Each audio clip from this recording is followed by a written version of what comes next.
I'm Natasha Jakubowski, and this is my podcast, Professional Jealousy, where I talk to people I'm impressed by and, yes, just a little bit envious of. I'm hoping that you too will enjoy hearing about all their enviable achievements that we can all learn from and be inspired by. So today I am talking to Anna Andjelic, a global brand executive, author of Hitmakers, How Brands Influence Culture, and the Business of Aspiration. She's been recognized 3 times by Forbes for her influential CMO work. I first found out about her from her writing with the Sociology of Business, a global weekly newsletter about how to connect brand and business through culture, listed as one of the top 20 business publications on Substack. It's definitely a newsletter that I look forward to reading regularly. She's earned a doctorate in sociology and is widely read. She's a writer, a speaker, an advisor, and actually, I think she's truly achieved kind of guru status within her field. So super happy. Hello, Anna. Hi, thanks for having me. And, I'm not wearing makeup, so I think that's kind of like counterpoint to everything you said. I think you look like a guru. You look like a guru. I'm so thankful to meet you, number one, for agreeing to be a guest. We're both strategists, generally in New York. I know you're in Miami right now, but we have so many people in common. I'm actually kind of amazed that we've never met before. I've been a fan for ages. You're just, so inspirational, very / you're a C-suite client roles, author, Substack writer, as I said, general kind of culture, business guru.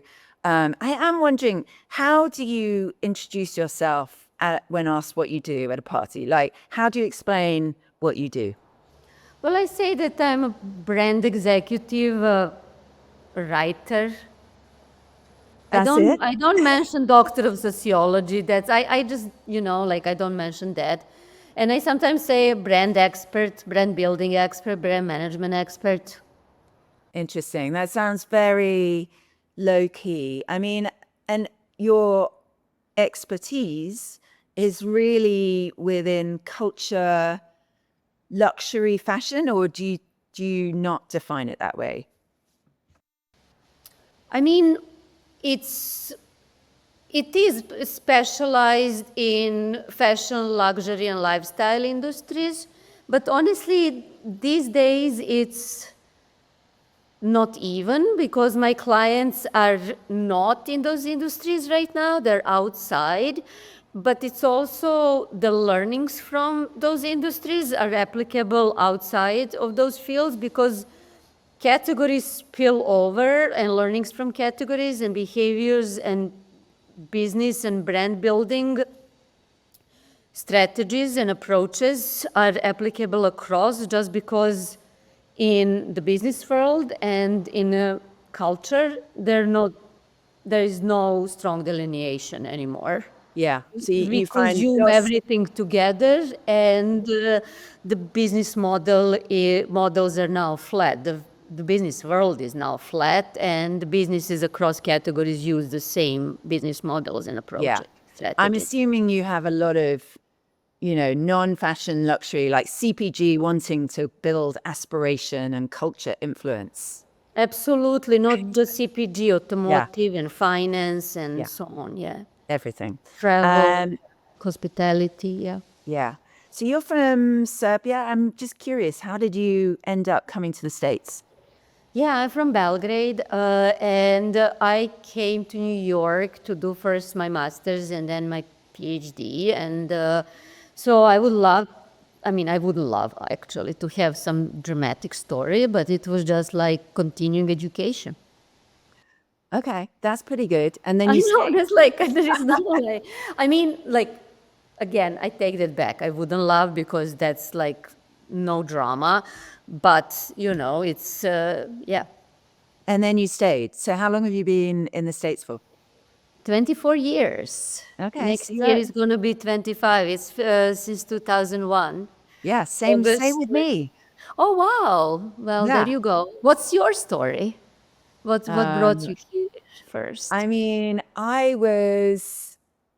came on a whim. One of my best friends from growing up got a job here, and she had an apartment with that job that had 2 bedrooms, and she was just like, "Come out, get a job, and you can live with me." And so that's what I did. I came out and I interviewed. I basically begged people for interviews. I was so young, I had no experience. And so I didn't think it was going to work out at all. But I came out for a week. I talked to lots of agencies and someone gave me a job and I moved 4 weeks later. Well, that's Um, that's fascinating. I had no idea what I wanted to do when I was like, I was doing masters. I was doing, I mean, there was always a common thread. I was always interested in brands. I did masters in media studies and then PhD in sociology of innovation, how innovation spreads in society, how organizations innovate, how they how they organize around innovation. Can innovation be organized? So it's kind of like always there was connecting the dots, there was a common thread, but you always knew you were always a strategist, right? yeah, yeah. Wow, that's How, amazing. I know. Well, and actually, I thought I was going to do a PhD, but then after my master's, I was just like, oh my God, this is just too much. I just realized I didn't, I was good at exams, but not necessarily really into the work. Just couldn't really think of anything else. And so fell into advertising. How did you go from uh, your doctorate to marketing? Because you started on the marketing agency side. I was at AQA first and then Razorfish. And because I had to do field studies. And then I called Lars Basholm, who was there, I think, for 3 months straight every day. And until he picked up the phone and he was like, fine, like, come meet me. And then I just got internship. And that was my field study. And then I went to Razorfish for 2 years, and I was like, oh my God, this is so much more fun. But I had to finish PhD, so I did that. And then I went back to, when I got my PhD, I went back to Huge and was there, and then Droga 5. And then after that, I focused on fashion luxury lifestyle. So I was at Create the Group Spring Studios, and then I was at Havas Lux Hub for a while. I had a global role there, and then I went brand side. Amazing. And so it feels like you really did you went from digital marketing and you kind of honed your way into what you were interested in. So fashion, luxury culture. Oh, I always knew what I was interested in. It's Yeah. never like there was never any doubt, and I always the reason I did PhD was I always wanted to set myself for life, because you know how if you're lucky, all of us know what a North Star is, and my North Star is freedom. So having the most options available to me at all possible times. So having options Yeah. open is what's important. And I wanted to have, if I want to go teach tomorrow, if the world collapses and there are no jobs, I can go and teach, God forbid, but it's an option. So I always wanted to, when sort of new technologies like YouTube, 20 years ago, so that's where I went, wherever is new, that's where I go. And then when I wanted to learn more about traditional creativity and planning and so on, that was Droga 5 was the place to be, And then I was very interested in brands that are most culturally influential, which are fashion brands, luxury brands that shape culture. So that's where I went. And then I wanted to actually not just write decks, but execute. So that you have to be on brand side to really do that. But then also, sometimes you kind of get tired of that. So then you take a time out and you go and work with different clients. And then, so in that sense, it's now very popular to have non-linear career, but I've always been doing that in a way, and you really need to have you to follow your own path for that. Yeah. So Yeah, I that, love how the progression, and it seems, I love that you're driven by freedom. I think that's potentially related to being an immigrant and coming in, and, if freedom is your North Star. you're free to shape your life the way you want it to be. Yeah. What's your North Star? You know what? I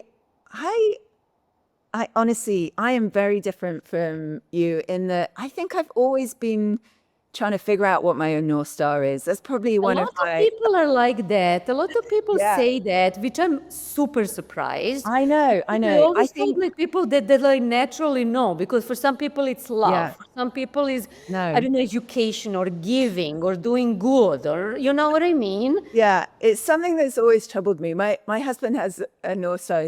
He's more like you, where he's like, he has these goals, he knows what he's interested in, he keeps working and it drives him and he's clear. Whereas I mean, in all seriousness, I feel like, yeah, I've always wondered, what am I doing? What am I doing? And it's got me places, and I think it's part character. I don't know. It's worked for me, but I definitely feel like, oh my God, what I should have a North Star. I remember I worked with Simon Sinek when he was like 20, when we were both 20. And anytime I look at the kind of the why stuff, I'm like, yeah, I don't have a why. Do you have a why? Is that your North Star? That's my why. Yeah. I mean, that's the bottom of it all. Why am I doing this? Is to have the biggest number of options available I'm a horrible opportunist. And in order to do that, you need to have a number of options. So Yeah.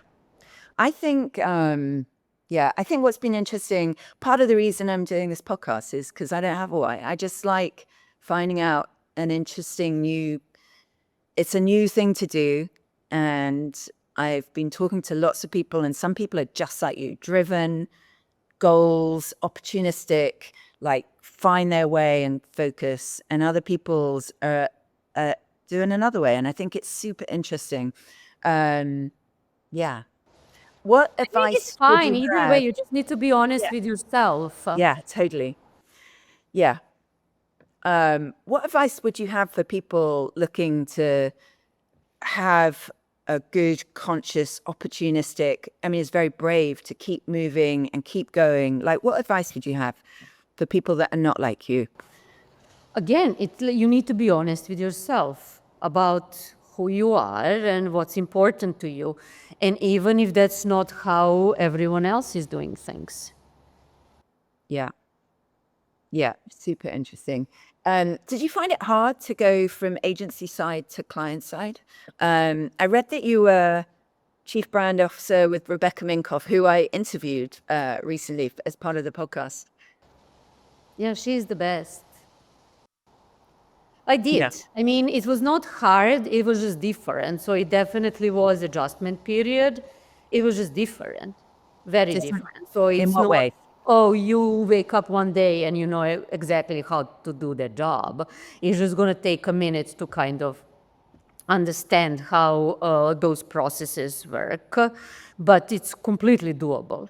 So if that's something you're interested in, just accept that there is going to be a learning period, and that's it. What was, But I enjoy it more. I enjoy it more. I would never go back to an agency, what do you enjoy more? being brand side. Yeah, why? Why do I enjoy it? Because you actually are in charge of execution. You're making things happen. You're in the real world. Your actions have immediate consequences. You set the vision, the North Star, and you organize people to deliver on that vision. You operate with real budgets, and you invest those real budgets in real actions that have impact in the real world. Yeah. Yeah, so more tangible, Right. And you less don't, make-believe. best ideas don't win at any point of time. The most viable, feasible ideas win. And the ideas that are the best in reality, which doesn't mean they're intellectually the best, that are most creative, or like it's reality is going to tell you what the idea is the best. And reality means the budget, the timeline, the moment, and so on, the context, internal dynamics, the number of actors, which is way more fulfilling operating in reality than who is the smartest. This is not, art school or economic or academic exercise. So way more. Yeah, more skin in the game, more Nothing more responsibility. fulfilling, like seeing an idea actually yield results. And there is also that test and learn aspect. Yeah, no, so interesting. And then Talk to me. putting the right team together, the photographers, the models, and then, and beyond that. Yeah, I love, I mean, we'll talk about some of the kind of ideas that you've got in your newsletter and your books. But one of the things that I think is quite interesting, and I think, you've kind of talked about it with things like Banana Republic, is the idea of building worlds. And really, as a strategist, it's very easy to say what a brand is, but actually, how a brand behaves, the world, the kind of relationships, the imagery. Can you talk to me about how you think about building a good brand? How does a good brand kind of come to life? First, you need to understand the intention. Why did someone create that brand? Why did they think that the world needs that brand? Why did they want to create that brand? So what is the intention behind Banana Republic? What is the intention behind Esprit? And, sometimes people just want to create a brand because they want to make money. But that's okay, because then you can invent a story. And usually not usually, always brands are invented stories, And like, look at Ralph Lauren, invented Eastern European aristocracy, Wild West, and so on. And that makes it even more compelling, So the best stories are invented stories. All stories are invented stories. But the more imaginative invention is, the more compelling a story. So you go there to that intention, and then you kind of dimensionalize it. You create a lore and a myth around it, and you say who, where, what, when, who are the characters, what is the world around it, who lives there, what do they wear, where do they go, what do they, like what are the some kind of signposts of the, so you start visualizing all of that. And then it's kind of like easier from there once you have that backbone and that sort of narrative that is going to organize all the cultural products you're going to make there. And the cultural products are your products that you're creating, not just fashion products. It can be CPG, it can be literally anything. Your product pyramid, but there is also going to be who you're going to collaborate with. What is the merch there? What are the events? What are the experience? What are your brand codes? What is your color palette? What are your prints and patterns? What are your sort of, when you think about monograms, what is your logo? And then you also go into what is your retail experience? What creators you're going to work with, what influencers, and then you go also the events and so on. What is entertainment, the content, the tone of voice? So you kind of like operationalize, productize that emotion, productize that world, and then you build a cultural program. How do you connect all of that? Yeah. And then you do media amplification, which is you put media against all those different contexts where you see those products, see which context those products were successfully, amplify that. And in some, they're maybe not gonna do so well, you kill those. And then you just roll that out, build a calendar, connect it with your commercial calendar, with your merchandising calendar, with your marketing calendar.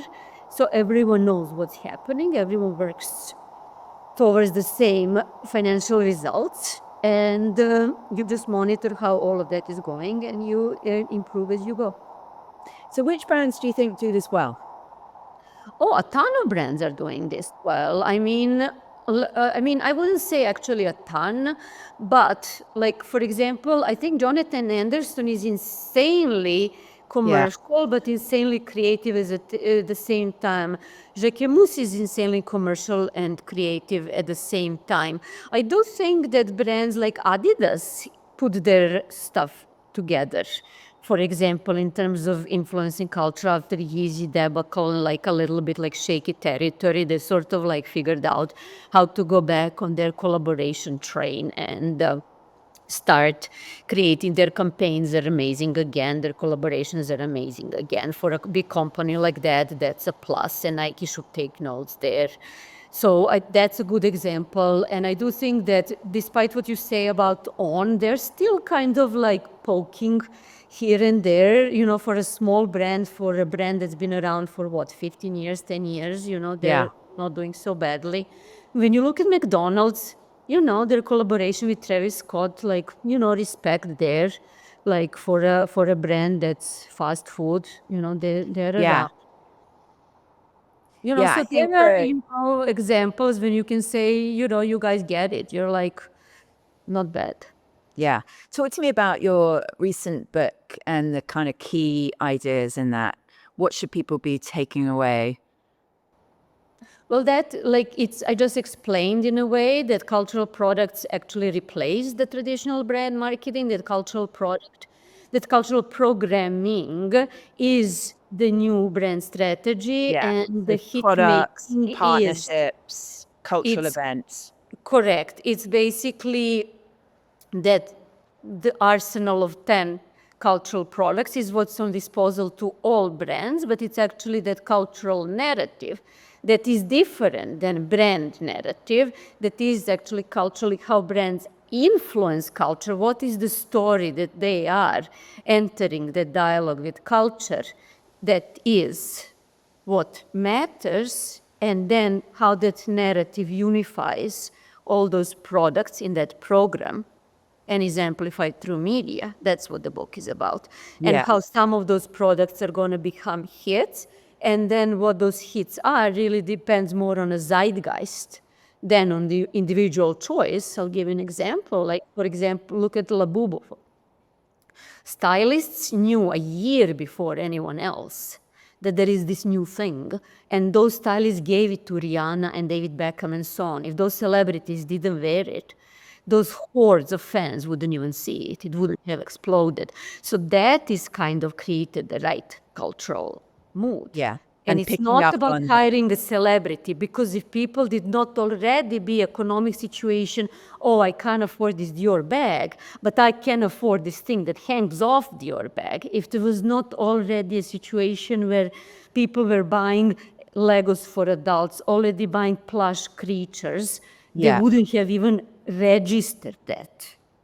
There was already not a situation where keychains hanging off bags were not present for previous 5 years.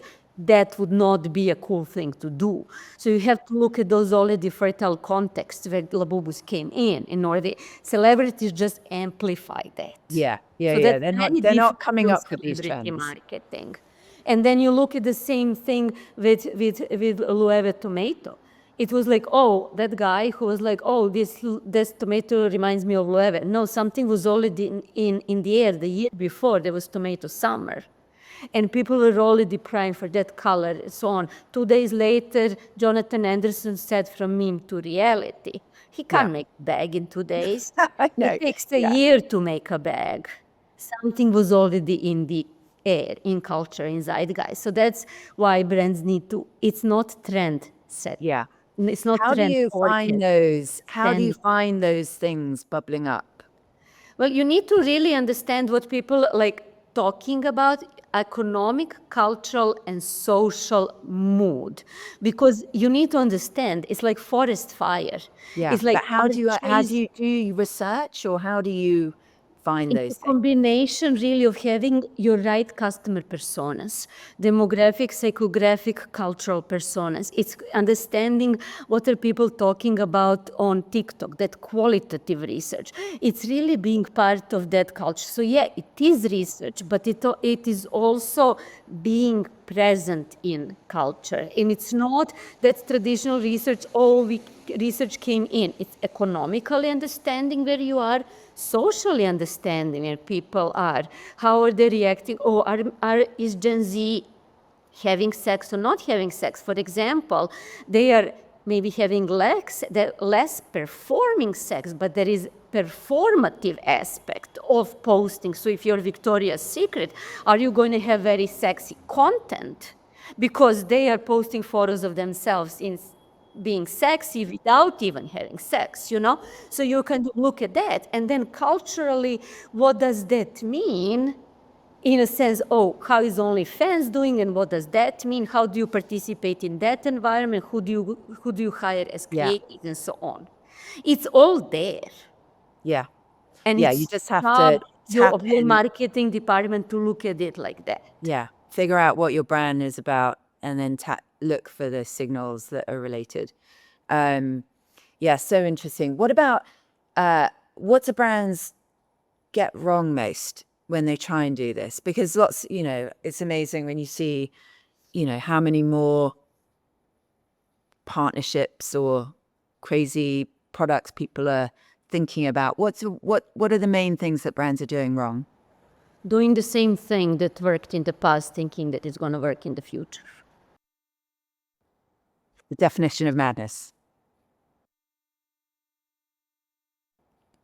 And also doing what everyone else is doing.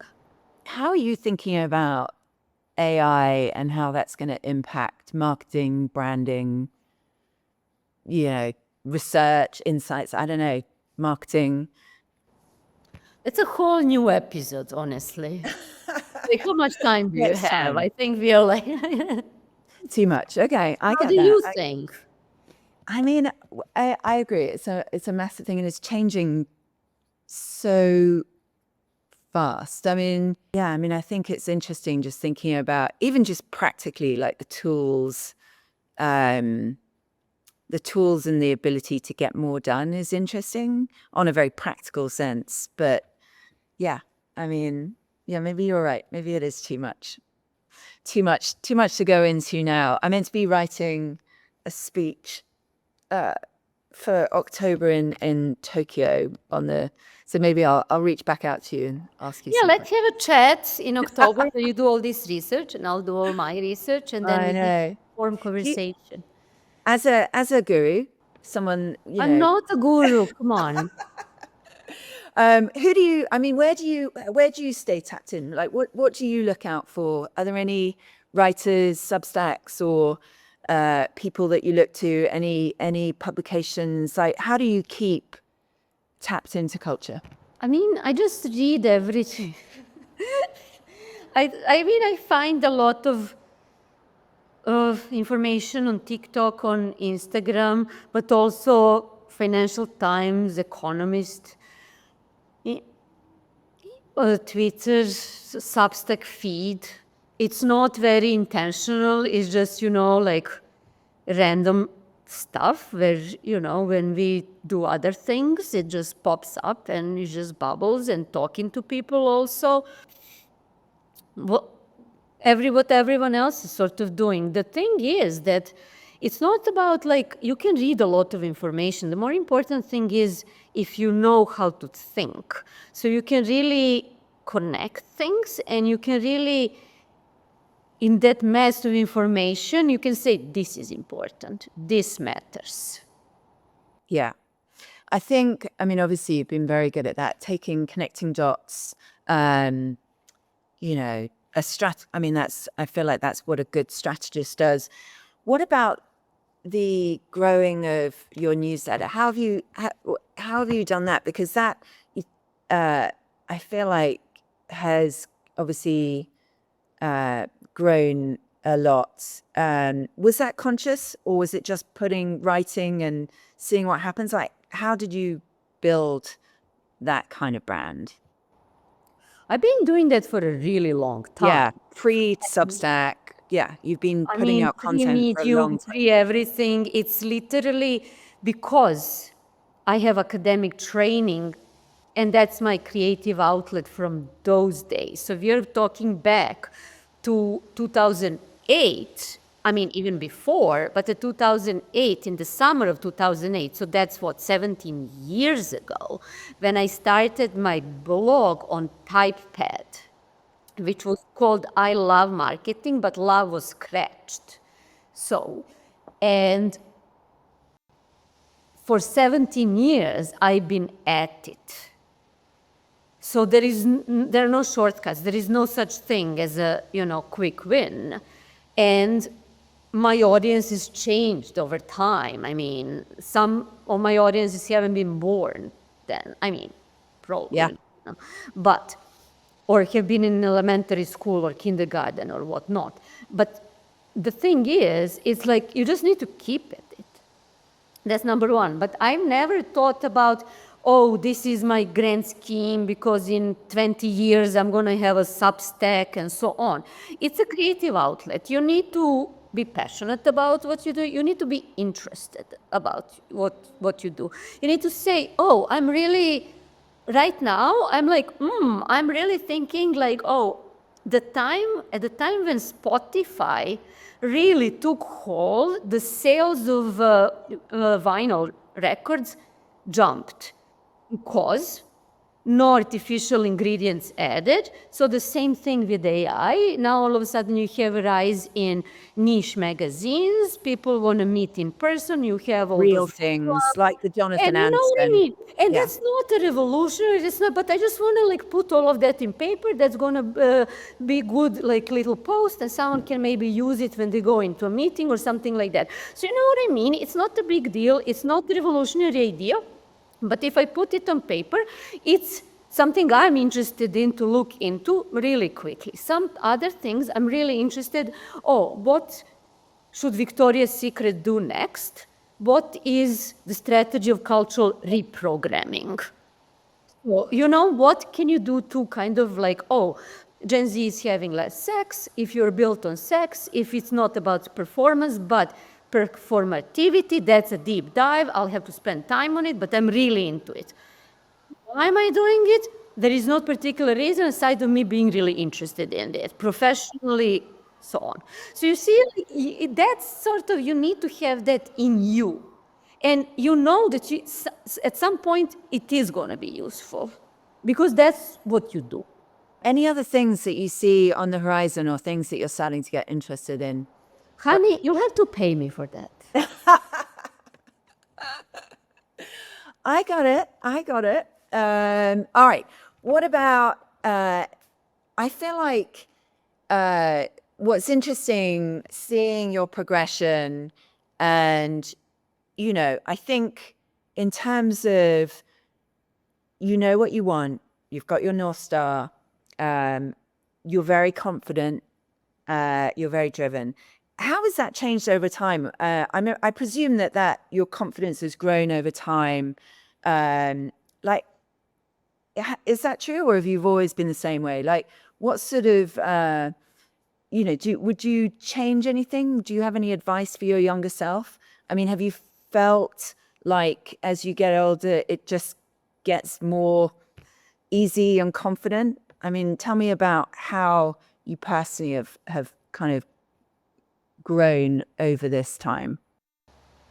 Well, first, even if I had advice for my younger self wouldn't have listened. That's number one. And I always had confidence, and I just now know more. So I think I'm just more wise, which gives me more pause, so I'm not as impulsive. But again, no regrets. And if I was not so confident, I would probably not be so also bold and brave and risk-taking, because what I don't know cannot derail me. So here we are. Yeah, it's amazing. Well, what about goals for the future? Near, long term, like what are you thinking? Just doing great work, and more of the great work, and bigger and better and greater, and yeah. What is greater? Bigger brands? More famous? What is? All of that. It's not just about fame. If the work is great, it's going to be recognized.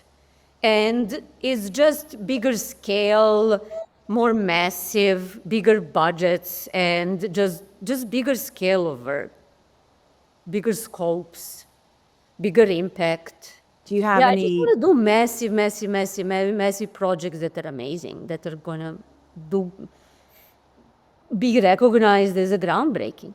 That's what I want to do. I mean, that's fair enough. That sounds pretty good. And are there any brands that you wish you could do that for, like Victoria's Secret? Yeah, would love to do that. Would love to turn that brand around. Love. Yeah. I feel like you often work on Lane kind of change, inflection like, points. what's that? You often work on inflection point Yes, brands. I love to do that. Yes, I love to make brands. Like I loved what we did with Banana because it had such tangible business results, and that's nothing more rewarding than that. So I would love to do that in a giant scale. Yeah. So Victoria's Secret, anything else? Any other turnaround? Tiffany is like, I would love to do something with Tiffany, but Victoria's Secret is on my list, top of the list. Yeah, I must admit, Victoria's Secret is probably on my list too. I remember talking to them a few years ago, getting flown down to their offices, but they definitely weren't ready to do anything when we spoke to them. But maybe now they're definitely flailing. Anyone else? I mean, there's so many brands, there's so many brands doing, great things so they can do greater things. So, it's more like brands come, so when they come, it is the best thing. I don't pitch brands come and, Yeah. then we can do the best things together when they come. Yeah, that's a good position to be in. And do you have like, I saw that you were working as CMO of Esprit. Is that like a day job or that's consulting or? Esprit's gone, bankrupt, doesn't exist anymore. Yeah. Do you tend to come in as an advisor or you work full time and then out? Both. Right. Optionality, remember. Yeah, freedom. So sometimes it's best to come in and be full time and do a big turnaround. And sometimes it's advisory role. And sometimes advisory role and consulting role becomes full time. Tell me one of your guilty pleasures. I don't have any. No guilt, no regrets. No regrets. No regrets. Completely ownable. All pleasures are ownable. All pleasures are fair. Fair game. Okay. Top 3 fashion or luxury brands that not about branding or marketing strategy, just that you think are craveable that you would like to buy or buy? That I like to buy? I think I'm less about like mega luxury brands and more, I think the Row, I would love something from the Row. And what else? I was looking at some denim brand. I can't remember the name, so give me a sec. What about top 3 No, maybe overrated? like Chanel, like a watch or something. Yeah. let's Okay. do that. What about most overrated fashion or luxury brands? The what? Most overrated. Oh, there is no such thing. Just different No, of tastes. course there is. No, of course there is. But come on, I'm like, let's just pretend. Yeah. Okay. Good. What about?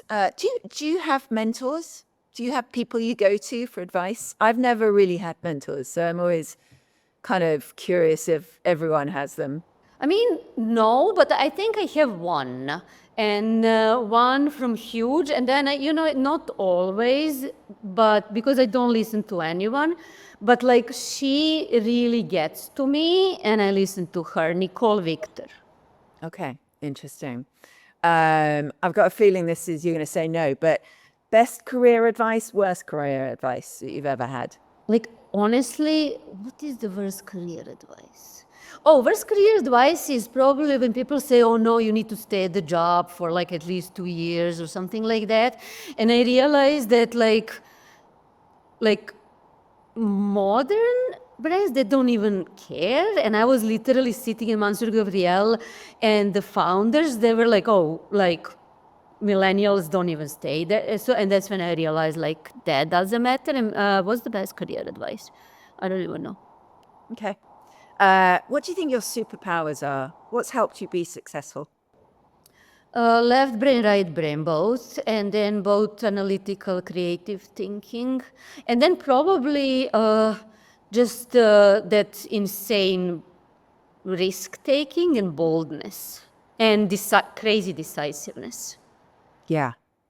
What does success look like for you? It's always about business success. It's great when you get recognition and fame and press, and cultural influence is important. Number two, number one, business, because we are in business. And no personal. What are some more non-business? Do you have those, or it's all business all the time? Oh no, of course there is like a sense of achievement and so on, but there's like personal, like I get that from other things when you were like you get that. I mean, don't you get that like on a personal level when you work? You work for, unless you have your own brand, you always work for a brand. I don't know. How do you think about that? Again, as someone with no North Star or why, it's always a little random. But I guess, personal success is also about feeling good about what you've achieved, relationships, people beyond business, I guess. Yeah. But isn't it dangerous to equate that with your work? No, I'm not. Yeah, no, I'm talking outside of work, beyond work. What is success? Oh, in private life, of Yeah. course. I mean, but that's kind like I didn't. Okay.